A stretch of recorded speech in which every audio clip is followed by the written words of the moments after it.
sure today's obviously been a busy day for you, but what are some of your first observations about the environment here, the office that you're taking over, and the employees? Well, so far I've met with the staff and various deputies and DOs, and the overwhelming thought or opinion is that they're ready to move forward. They're ready for direction, and they know the past problems, what they were, why they occurred, and they're simply ready to start moving forward in a positive direction. And that's been really the underlying message or thought process in terms of the people that I've met, that they're simply ready to move forward and not look back to the past and the things that occurred during the previous administration. So that's good. That's the people that I want to work alongside with, that are ready to move forward with new ideas, ready to get in certain things, mend certain things, get certain things in order, and again move forward. And so that's been the prevailing thought of the people that I've met with so far. Now, looking at that, I know the Community Safety Institute report that was just released a couple of months ago. Looking at that report, how much of that will be part of the blueprint for the future of what your vision is for the department? Well, I think a large portion of it for sure, because it really, when you read that report, it's deals in basics. Policies and procedures that need to be firmed up or created or changed. It's really foundational in essence when you look and read that CSI report.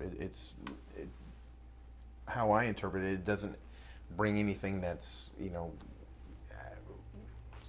astronomical or new and inventive. It's basically saying, hey, foundationally speaking, there's some things that you need to do, and from that point, I agree with it. That's things I said even prior to the CSI report coming out, that we had to have a stable work environment, and we needed to address the manpower issues in the jail and career paths and the courthouse security, and I mean just a multitude of things that really is just basic in nature. And so in terms of that, yeah, I think a large portion of it will be followed, and I think it's a good, valid blueprint. And for the simple fact that $75,000 of it was in taxpayer money, so I think that we're simply not going to ignore it because, the taxpayers paid for it. So absolutely, I think a large portion of it we will use as a blueprint to move forward in certain areas. I noticed that you were talking about naming a jail administrator Yes. earlier. That is part of the CSI report. What kind of thought process went into having a jail administrator run the jail, which is different than what they've had in the past? Well, I think that, bringing in somebody that has the experience, can bring in outside ideas, a new set of eyes in terms of running the jail and the budget and the dynamics that go with running the county jail is important for whomever that might be to come in. And I think that it creates a almost like the sheriff, it gives a person the ability to come in and implement ideas or shore up things that exist within the jail right now and make sure that it's running smoothly, and that we can move forward with the diversion programs and things like that. And really, I think it isolates it and gives us the opportunity to really create a good solid foundation in running the jail. I think bringing in somebody that understands all those issues and answers to the sheriff, I think will really be beneficial. So it's having somebody with a jail background will help. Yeah, I think so. Not just a jail background, but dealing with a budget the size that we deal with at the jail, and understands the dynamics. It's not a prison; it's a holding facility, and I think that's important to have somebody with those type of qualities and understanding of the jail. Now, so you talked about them having experience dealing with the budget. I know there have been budget issues over at the jail, and there have been ongoing talks with the city about possibly raising rates. Where's that discussion stand right now with the county and the city, and trying to figure out that magical number for housing inmates here at the Tulsa County Jail? Well, as far as talks, I don't know that there's been, that I'm aware. I mean, there's been serious talks about it, and there's been ongoing. I mean, this is an ongoing issue that has been, around for quite some time. It's nothing new, but I think what will be different in terms of my perspective is we've got to find a compromise between the county and the city. But whomever utilizes that jail needs to understand that it's expensive. I mean, there are costs attached to holding prisoners. There just is. But I think in my mind, what the city is asking is saying, hey, we want to know where this money is being spent. We want to know how you're managing this jail. And I think those are valid questions. And we should be able to answer those questions very pointedly. I mean, if we should be able to the dollar say, this is where this money's going. And when those questions have been answered, it's incumbent upon, again, the city and whoever uses that jail to pay a fair price to upkeep, because it's an important part of the criminal justice system. People need to realize that. Sometimes the jail gets forgotten about. There's this perception that, well, it's nothing but criminals in there anyway. Well, that might be true, but from our perspective, they still need to be taken care of. There's medical needs. There's mental health issues that we have to deal with. Then we have to look at the recidivism rate. Why are we jailing nonviolent offenders for so long?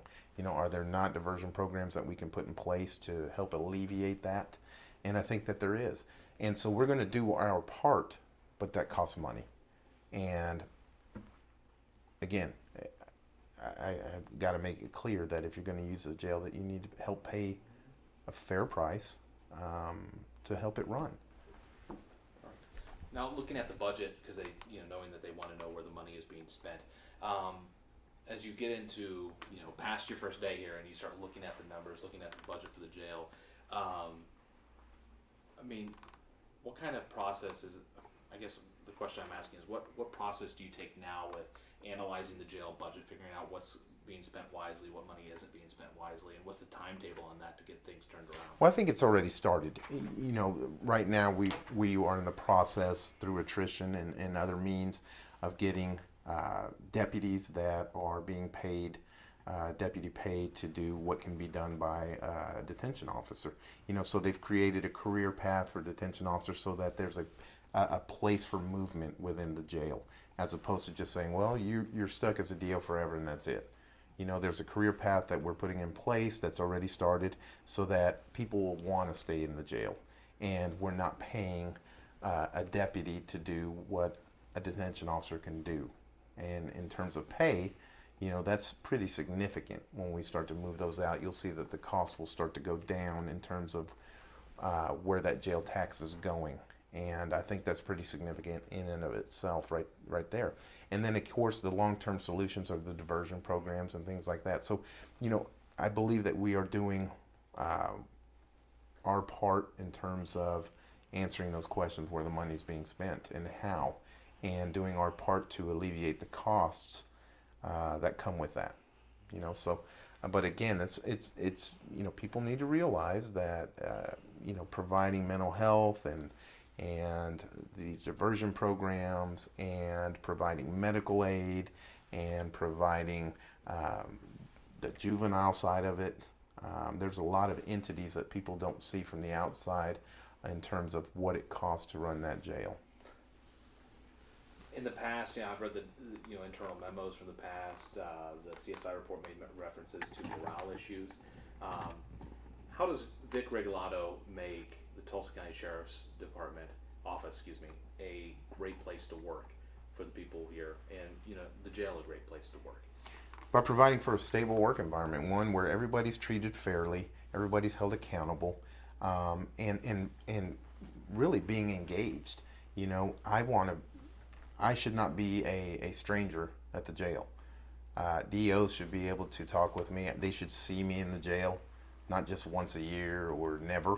They should see me quite often going through there and seeing what they're doing, making sure that they are working, that they're provided everything necessary to do their job, that they're appreciated, that there's a career path in place, so that we want quality people here, you know. And I think doing those things and making sure that they're paid adequately, you know, that's a big thing. But it's not the most important, believe it or not. I think that if you provide for that stable work environment, people like coming to work.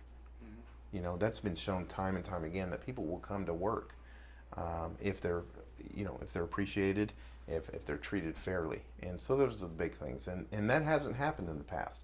And that's not my opinion. That's their opinion. That's the issues that have been brought to me. And then you're talking my first day here. Those things have been brought to me, not just today, but previously, coming here and engaging and seeing what this job was all about. So those are issues that are out there, and we're going to deal with those. And so I think in long term, you're going to have people that enjoy being at the county. Awesome. Give me one more second here. I gotta check my notes, make sure.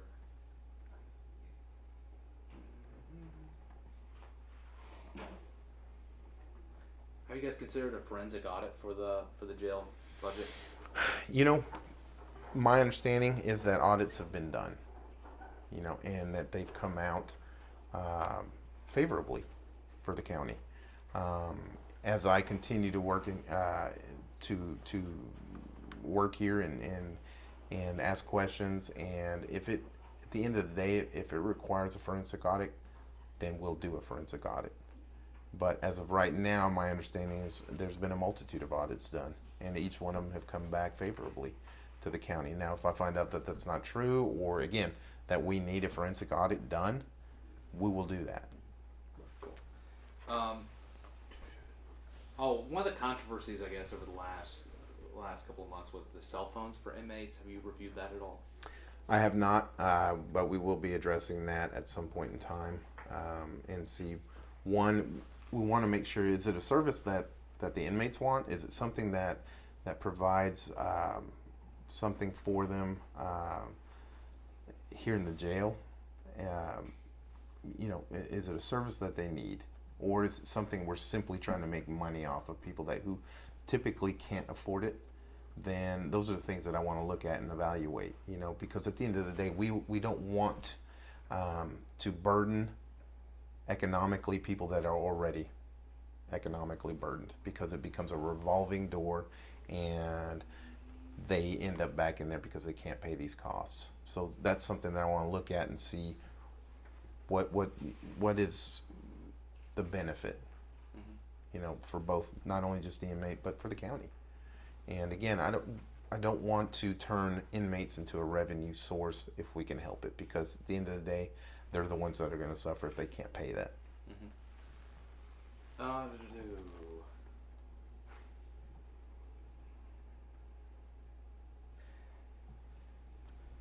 With the last regime, there were a lot of skeletons in the closet.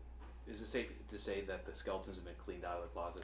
No, I think that there's still some issues that we, as a result of the previous administration, that there might be some things that we still need to deal with. You know, and we will.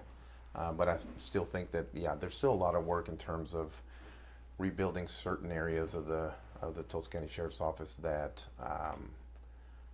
were a fallout from the previous administration. I do. To say that everything is now been cleaned out and we're now at the point for a completely fresh start, no, I don't think we're there at that point in time. But we will be. And those are the things that right now that are going to consume a lot of my time, is figuring out what's broke, how do we fix it, and on top of that, is there some other issues that need to come to light, possibly, and we're looking into those. And when we find them, we'll bring it out. I mean, it's broke. Here it is. Here's what we're doing to fix it. And so, yeah, to say that there's not still some issues here, that would be false. I think that there could be, What those exactly are right now, I don't know. I'm finding out as I progress. This being the first day, yeah, there's some things that probably need to be looked into. Most sheriffs walking into the office aren't getting the same types of questions that you are right now. Do you sleep well at night knowing that you have so much to fix? I do. I mean, you can't allow yourself to become overwhelmed by all of the problems. You have to prioritize what is most important now. And when you figure that out, you chip away at that. This is not a sprint. It's a marathon. It's going to take time. It is. And I've said that even prior to being elected. This is not a quick fix.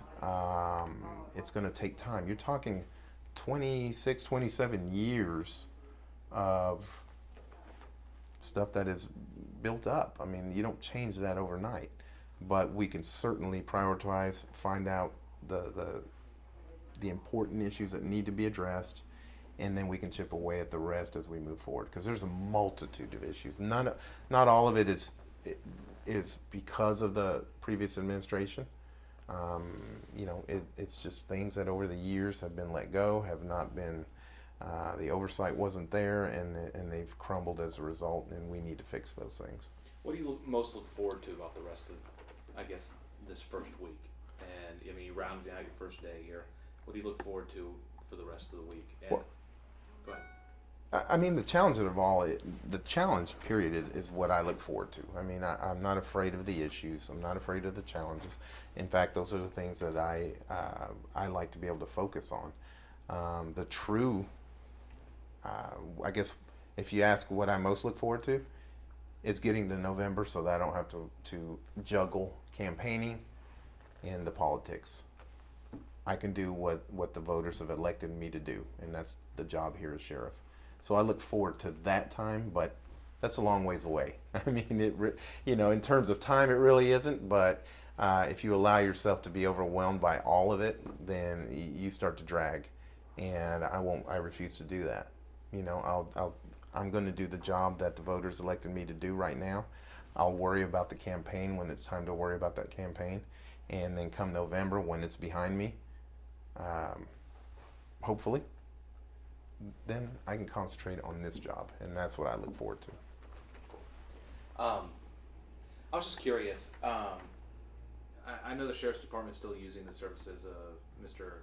Clark Brewster, and I know he also represents the former sheriff Stanley Glanz. Mm-hmm. Is there been any consideration of switching legal teams at all, or is there a conflict of interest there, or how's that? Well, and I don't know that the conflict of interest is there. I mean, he represents the sheriff. He's represented the sheriff's office on some lawsuits. But what I would look at is what's best for the sheriff's office. I believe that Clark Brewster and Company they're very good at what they do. Will we utilize their skills for everything? I don't know. I don't think that everything requires Clark Brewster's law firm. Mm-hmm. But we'll look at that and see what is best for the sheriff's office moving forward. In terms of the conflict of interest, I don't know that I don't know what that conflict would be other than, is he representing the former sheriff? Okay, well that's a separate entity from where we're going at this point on. To say that no, I'm not going to use it, we're going to change law firms, I think that's a knee-jerk reaction. We'll evaluate it and we'll see what's best for the sheriff's office. If that means another law firm, then we'll go with another law firm. But it just depends. Okay. I swear it's the final question. Sure. No. Come November, say day before the election, and you're back up on the ballot. What does the sheriff's office look like in your mind at that moment? I think that come November, the day before, people are going to see that we've made a lot of progress in a lot of different areas, and that we've started certain programs that will start now, like community engagement programs. I think you're going to see that. I think people are going to see the sheriff's office have a presence at Cinco de Mayo, which is coming up very quickly, that they've never had before. So things like that they're going to see almost immediately, and that's important. community focus group. We're going to put that together, and I think that'll be in place the day before the election in November. You're going to see some fixes in terms of property room, open records, internal affairs. Those are going, I think people will see that there's been forward progress in those three areas, which I think is really important. And so I think they're going to see a lot of progress that has been made come November. And when you talk in terms of time, that's really quite a short time. But those are the things that I think people are going to look at and go, all right, we're going to deal with the reserve program almost immediately. And tomorrow I addressed them, and I am going to inform them of how we're going to conduct business in terms of their role at the sheriff's office. So those are things that are going to be dealt with almost immediately, and they'll start seeing forward progress in those areas. The appraiser program, we're going to deal with that very quickly. And so those are things that almost immediately they will see forward progress, and in some of those areas, a creation that will be put in place and hopefully will last from this point on. Anything else that you'd like to add after I ask you like 5 billion questions? No, just that, again, at the end of the day, as I've said before, the voters want more service and less politics. And that's already started. I've made it clear. I'm not addressing right now the campaign. I'm not addressing what other candidates have said, because it doesn't concern me. What concerns me is doing the job that the voters have overwhelmingly in 2 elections already said, hey, we've voted you in, now do your job. And that's what I'm going to do. All right. He's probably got to get some cut